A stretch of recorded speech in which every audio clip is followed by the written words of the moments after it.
Hi everyone, welcome back to Falcon's House. This is the Lost Watch vlog. Please like, subscribe, and share with other Lost fans. I am covering Season 2, Episodes 7 through 9. This is the first episode that didn't have any flashbacks.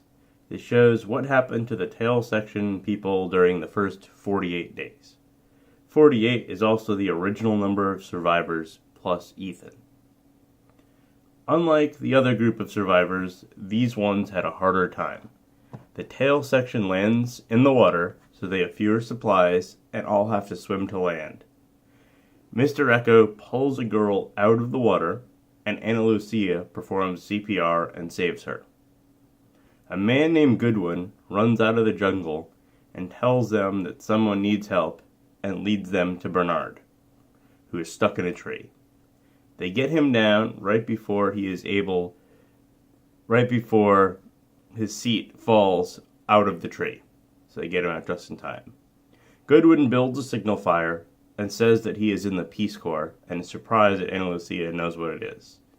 The first night,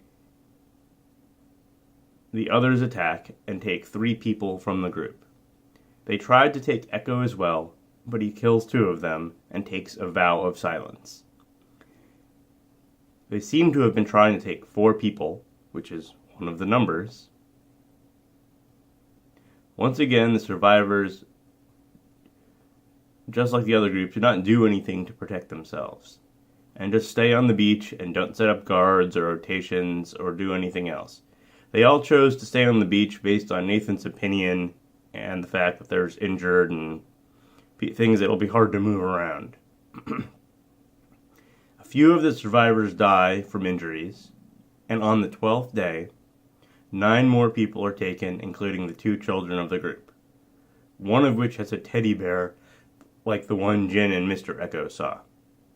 The number of people taken seems to be matching the number they saw in the jungle, or so maybe it is this people that are being kept naked to control them.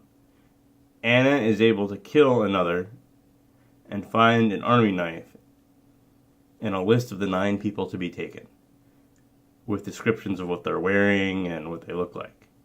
So it seems like someone is already there on the island, has been pretending to be on the plane. They now decide that they should leave the beach. So they did 9 and 3 of the groups instead of 4 and 8, which could have been the numbers, but that's still, the total still adds up.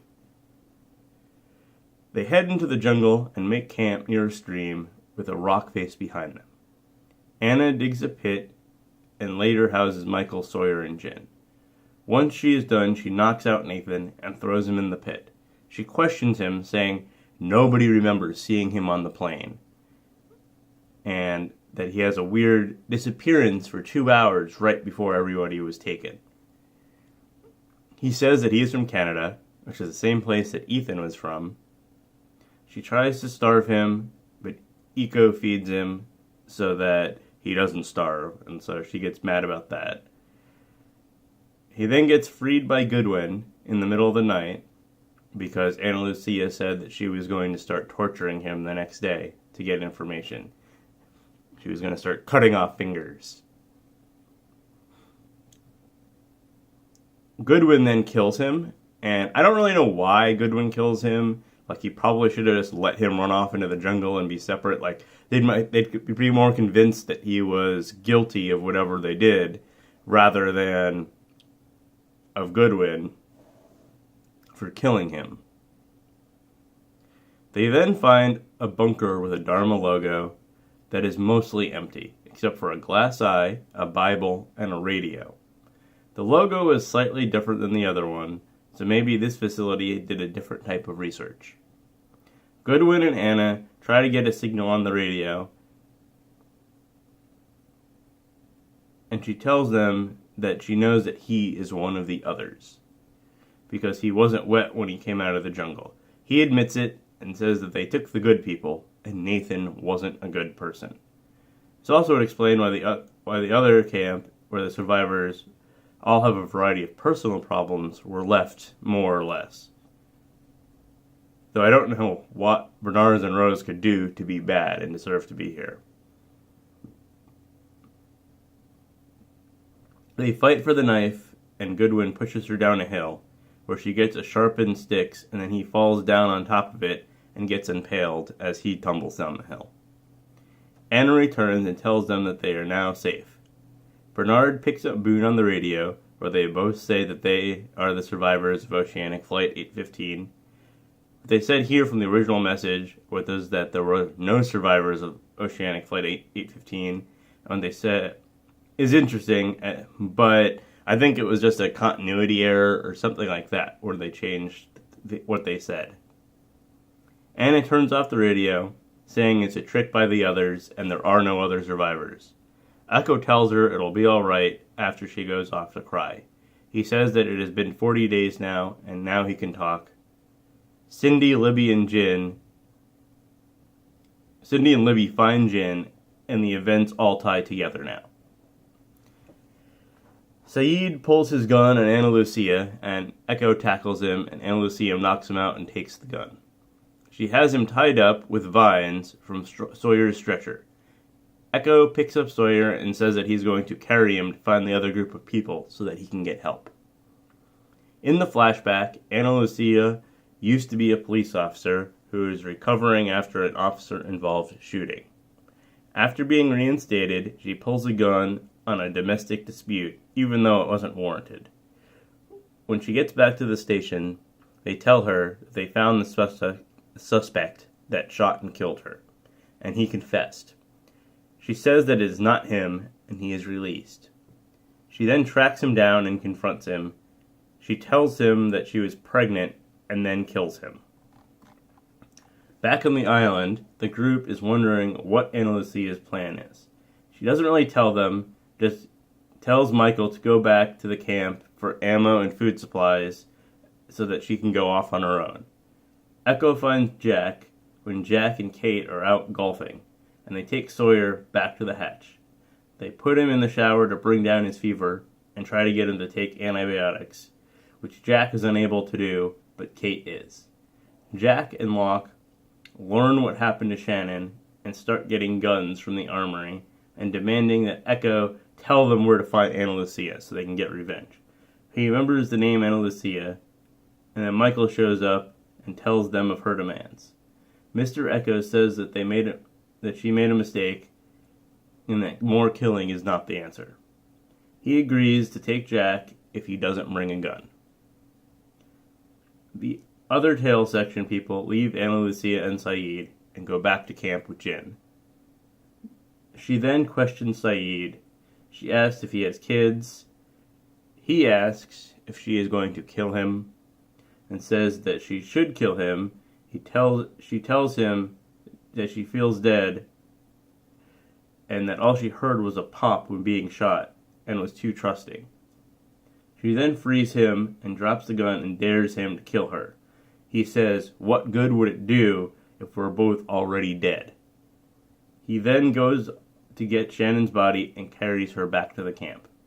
The rest of the survivors reach the camp. Sun and Jin reunite, and Bernard and Rose find each other alive for the first time.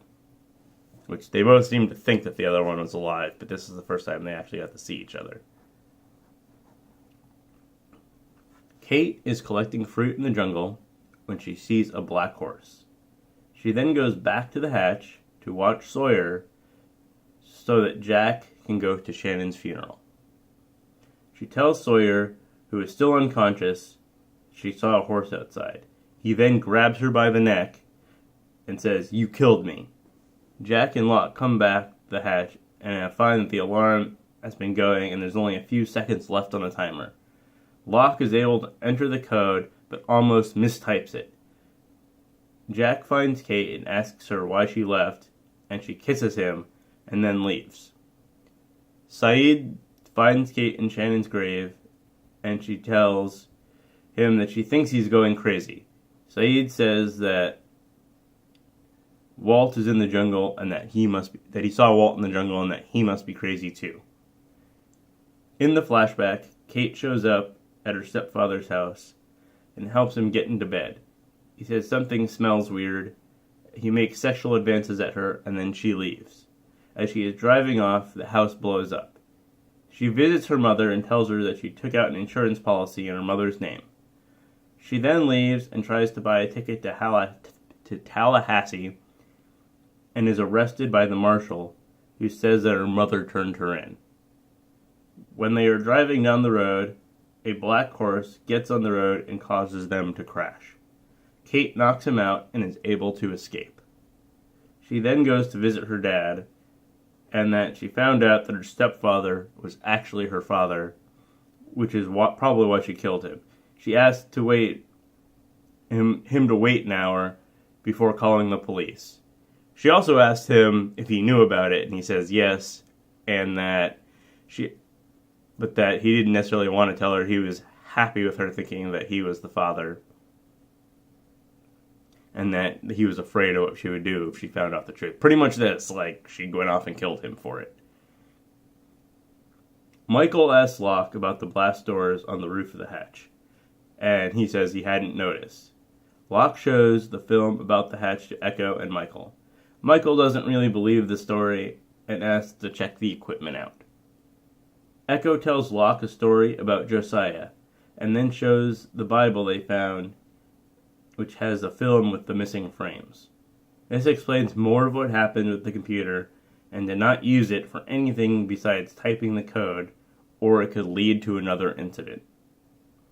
Kate talks to Sawyer's body as if it is her father, and that she says that why she killed him was because she didn't want to be like him.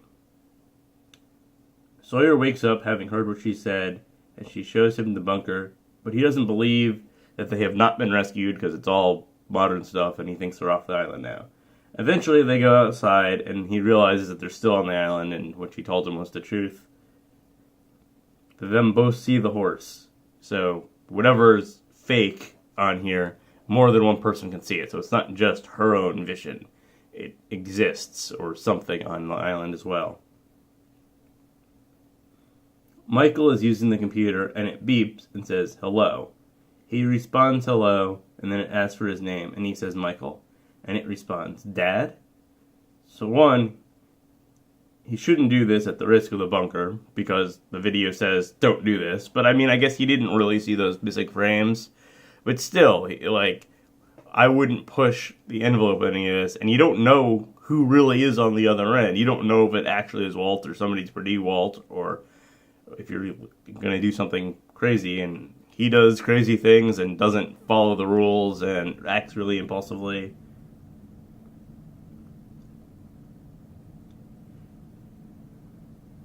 So, where is Walt, and how does he have access to the computer? Is there a third facility? I mean, the others might be the Dharma people. That's kind of what I think. They were people that were working in Dharma facilities and then split off or gave up. Thanks for watching. I'll have a coverage of another 3 episodes soon. Please like, subscribe, and share.